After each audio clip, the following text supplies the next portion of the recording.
What's good, everybody? Welcome back to Hope Views. Today, we're going to be discussing Demon Slayer. The Transformations episode dropped this morning. Very, very, very good episode. Let's talk about it. What things we got right, what things we got wrong, and what to expect moving forward.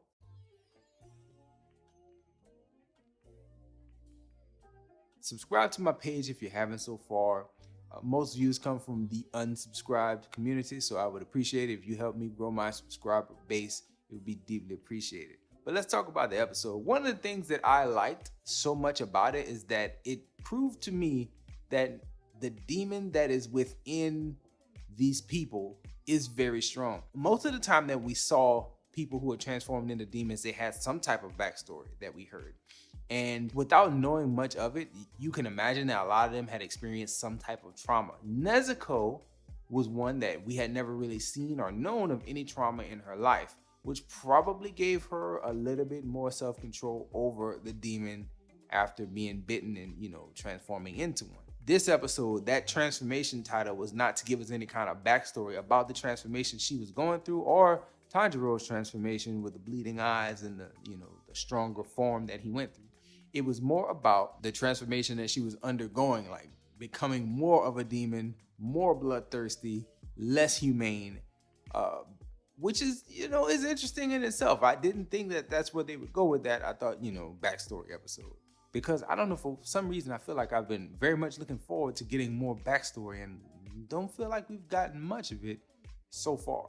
But nonetheless, I'm still very, very, very satisfied with the episode. I thought it was great. I like that Uzi showed up to the battle and just really showed off his skills. Like, it was very impressive that he came through at the speed he came through and decapitated the old girl so fast to where she didn't really even notice what had happened. That was impressive. He showed off his speed and skill right there. But the emergence of the brother and his appearance and now fighting 2-in-1 is like, that's something else. I do like it though, because I feel like, maybe correct me if I'm wrong, but it kind of explains the fact that the brother was the belt. That's what I'm thinking. Like, that's the role that he played in her appearance and in the show up to this point. Now we see a physical manifestation of the brother and the demons are actually 2-in-1.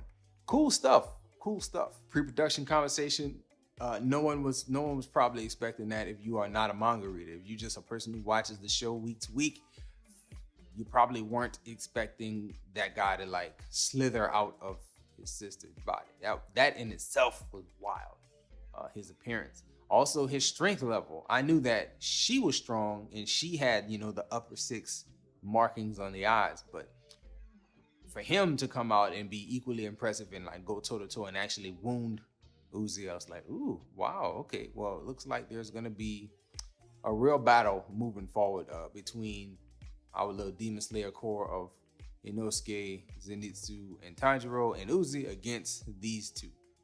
Don't look like Nezuko is gonna be able to jump back in and assist, but she was, vital when she did. It was cool. I'm honestly kind of interested to see how much Inosuke and Zenitsu can help in this battle, because I just don't see them really playing a super vital role moving forward. I know Tanjiro had to push himself to extreme limits.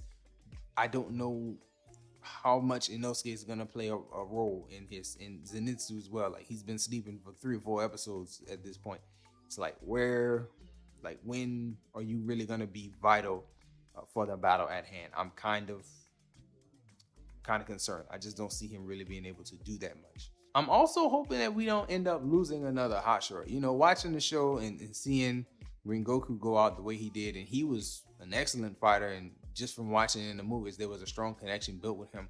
I'm hoping that we don't lose Uzi, and if we do, I hope that the show takes that time like they did with Rengoku and establish some backstory and establish like more of a connection to him and the flashiness, because that, just the way he uses the term like flashy, is weird. It's still kind of weird to me. I don't know if it or the translation is right, or if they're, once this is dubbed, it'll be like a different word that he uses, but I don't know. His whole presentation seems a little bit awkward, and I hope I can connect with the character a little bit more before they get rid of him. And ultimately, I actually hope that they don't get rid of him. I would like to see him kind of survive and make it through. So, but overall, I was still very happy with the episode. Looking forward to next week's episode. Liking the way that they're dropping them week to week. It gives me time to get in there and watch them. I'm more than certain that once this is finished, I'm probably gonna go back and rewatch the dub whenever it drops, because this is good stuff. And I've been rewatching season 1, and one thing I also have to say is that these boys are really good with the way they end episodes. It's very good the way that they stop them. They've been doing that since the show started. You know, refreshing a few episodes from season 1 has really opened my eyes to how well they pace their show and how well they cut it right when you want more. I did feel like this week's episode was kind of short in comparison to others, but I think there were pauses, and in those pauses, it really did something to the length or the way the episode felt overall. So again, those are my thoughts. I'm gonna wrap up here. Let me know what you thought about the episode. Did you enjoy it? I really did. Don't know what we're gonna get next week and have no predictions as far as what's next week is gonna hold for us, but I am looking forward to it. Let me know what you think. Enjoy yourself, guard your heart, and please come back and check out more videos.